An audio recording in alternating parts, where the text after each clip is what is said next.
Bonsoir et bienvenue à mon journal de confinement ici en France et j'ai survécu au jour 49.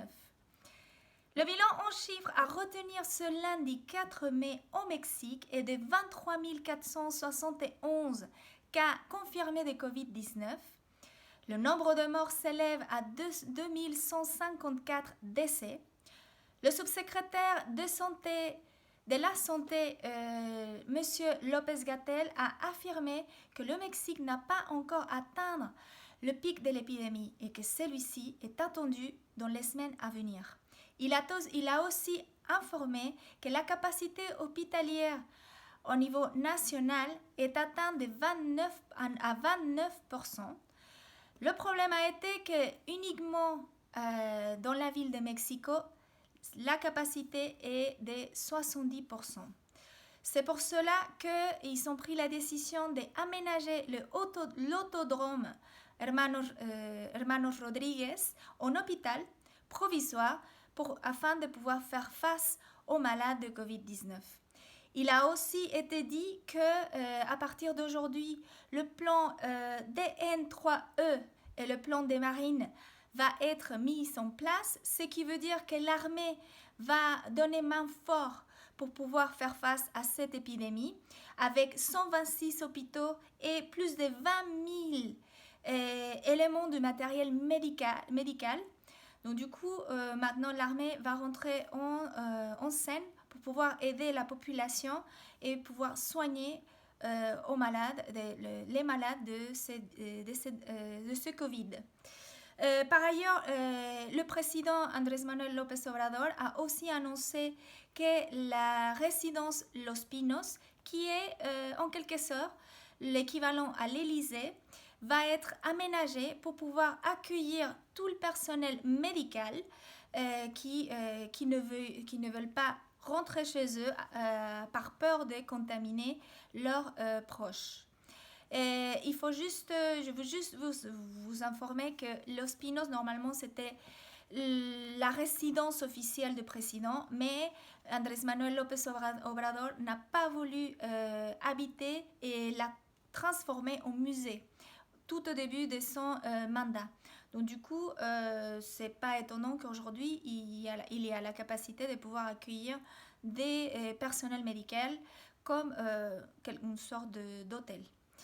Et aujourd'hui aussi, hier soir plutôt, et pour la huitième fois, un vol provenant de la Chine a atterri à Mexico avec du matériel médical. Celui-ci doit être distribué dans tous les hôpitaux du pays au plus vite afin que les pays où la capacité hospitalière n'a pas encore été atteinte soient préparés et surtout pour donner main forte aux hôpitaux, surtout à la ville de Mexico, qui, il paraît que c'est la ville où il y a le plus de malades pour le moment.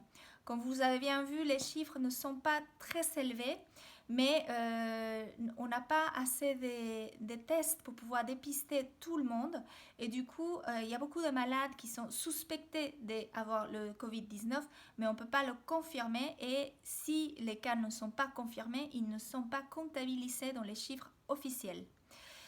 Aujourd'hui, je voudrais vous parler d'un sujet qui, je pense que nous, ça fait 49 jours qu'on est en confinement et du coup, c'est un sujet plus que jamais d'actualité parce qu'il y a beaucoup de monde qui est seul, il y a beaucoup de personnes âgées qui sont complètement isolées et des gens qui ne sont pas isolés mais qui sont vraiment en train de mal vivre le confinement.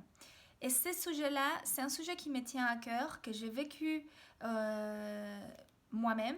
Et du coup, je voudrais juste vous expliquer un petit peu comment ça marche. Parce que parfois, on ne comprend pas quand on est malade et on ne comprend pas le malade. Ce sujet-là, cette maladie silencieuse qui peut être la nouvelle pandémie, c'est la dépression.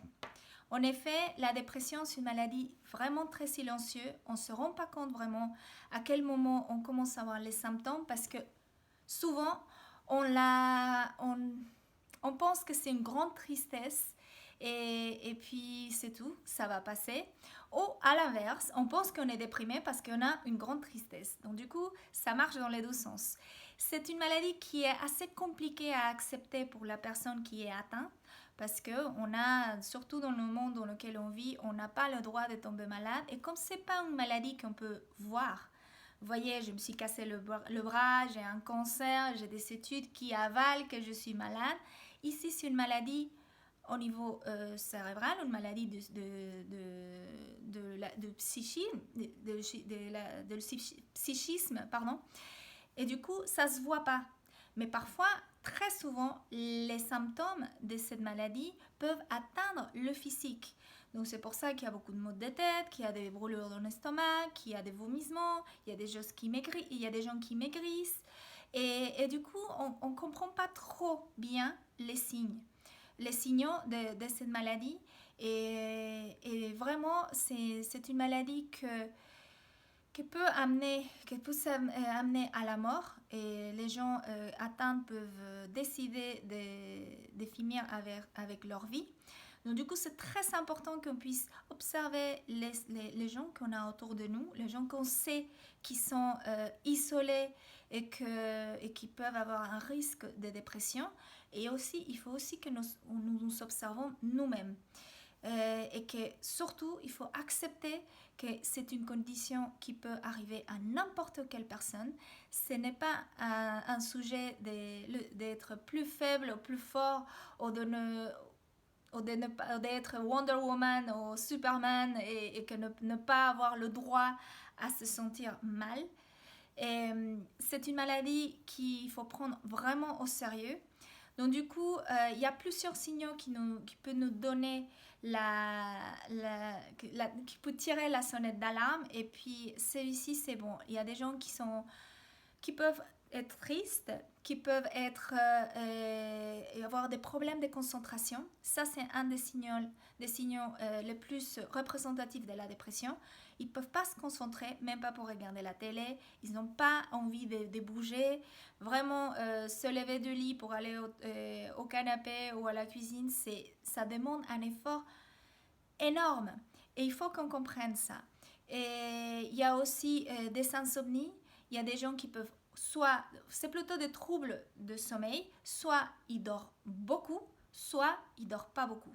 Et ils développent des insomnies.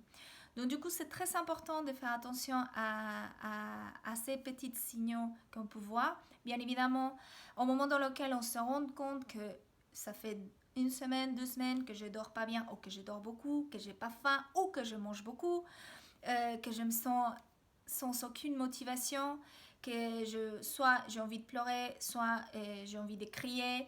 Il y a des gens qui me demandent des choses, je suis complètement irritable et je ne supporte pas qu'ils me parlent, mais après j'ai besoin des gens, mais j'ai pas besoin. Enfin, tous ces genres de comportements un peu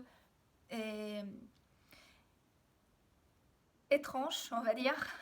C'est important qu'on consulte notre médecin et surtout un psychologue.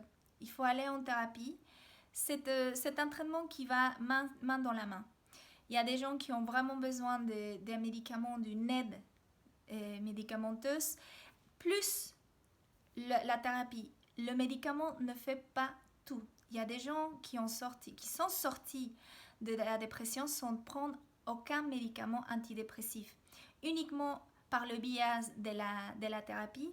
Et c'est très important qu'on lui donne sa chance et qu'on mette en place un protocole de traitement adapté pour chaque personne.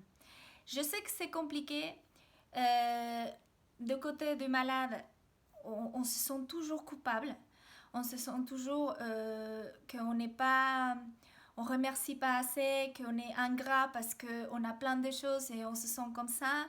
Et on ne sait pas qu'est-ce qu'on veut. Parce que plusieurs fois, les gens me demandaient, mais de quoi tu en as envie? Je ne sais pas. De quoi j'ai envie de... En quoi je peux t'aider pour t'en sortir? Je ne sais pas. Et vraiment, les gens ne sachent pas de quoi ils ont besoin.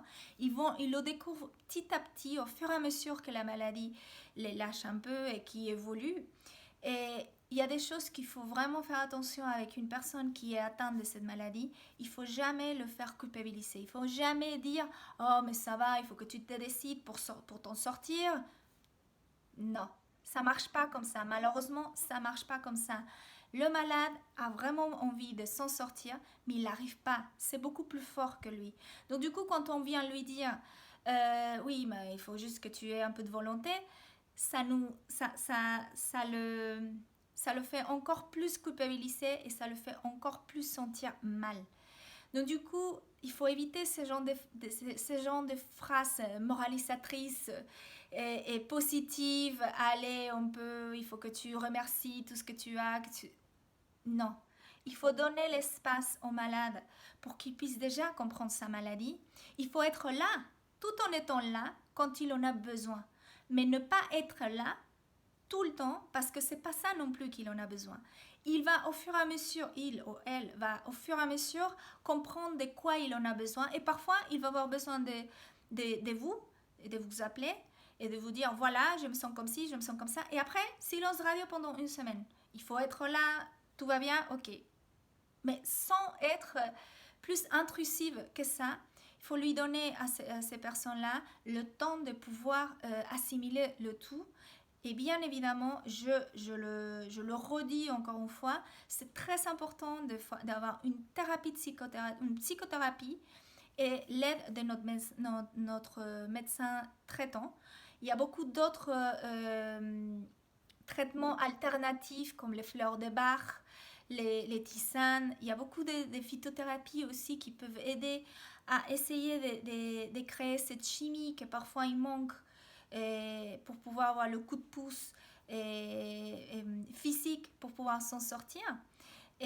Mais les médicaments ou les traitements alternatifs ne sont pas miraculeux. Parce qu'une fois qu'on arrête de le prendre, et c'est ça ce qui se passe avec la médecine traditionnelle, une fois qu'on arrête de prendre les antidépressifs, on a une rechute. Parce que le mal, il a été juste masqué par les médicaments. Mais une fois qu'on retire ces masques-là, on replonge parce qu'on n'a pas traité depuis la racine le problème. Et aujourd'hui, le problème, il est clair. Il y a beaucoup de gens qui sont seuls. On est en train de vivre une situation compliquée avec ces confinements. Et il y a des gens qui le vivent très mal. Donc du coup, il faut faire preuve d'empathie et de tolérance avec ces genres de personnes et surtout observer. Rappelons-nous que cette maladie, cette épidémie, doit nous apprendre quelque chose. Et une chose c'est très important, je sais qu'ici en France, on a tendance à être très individualiste. Moi, je viens d'un pays qui est tout le contraire, mais en même temps aussi individualiste, c'est un peu paradoxal. Mais ici en France, je sais que chacun est dans sa bulle et parfois, on ne fait pas attention aux autres. Et un des enseignements que cette maladie est en train de nous donner est le fait qu'on doit prendre soin de nous pour pouvoir prendre soin des autres. Avec tous ces gestes barrières, avec le masque, les gants, se laver les mains, faire attention, la distance de sécurité. C'est une façon de prendre soin de nous, mais aussi des autres. Surtout des gens qui sont le plus en risque face à cette épidémie. Donc c'est exactement ça. Apprenons ça. Même si on est loin, même si on sait qu'il y a un voisin, une voisine qui est isolée, essayons d'être là pour eux et essayons de surveiller un petit peu pour éviter d'autres catastrophes. Éviter qu'il y a une mort, mais pas pour le Covid-19, sinon par un suicide, le résultat d'une grosse dépression et qu'on ne l'a pas vu venir. Nous pouvons faire des choses pour les gens, donc faisons-le. Ne soyons pas isolés au point de ne pas voir autour de nous nos voisins, notre famille, appelons-les. Un seul appel peut sauver une vie. Et je vous le dis avec du vécu. Je n'ai eu une copine en Colombie qui était vraiment mal avec des pensées très noires. Et je ne le savais pas. Elle m'a raconté un petit peu. Et j'ai parlé avec elle pendant 12 heures. Je lui ai envoyé des messages et tout. Et à la fin, j'ai réussi à la calmer et mes mots ont réussi à lui enlever toutes ses pensées noires. Et elle me l'a dit, Val, si tu n'avais pas été là, je ne sais pas qu'est-ce que j'aurais pu faire. Donc vraiment, le pouvoir de vos mots est immense, donc ne le négligez pas. J'espère que vous avez bien aimé et je vous retrouve demain avec plus d'infos. Prenez soin de vous, à demain.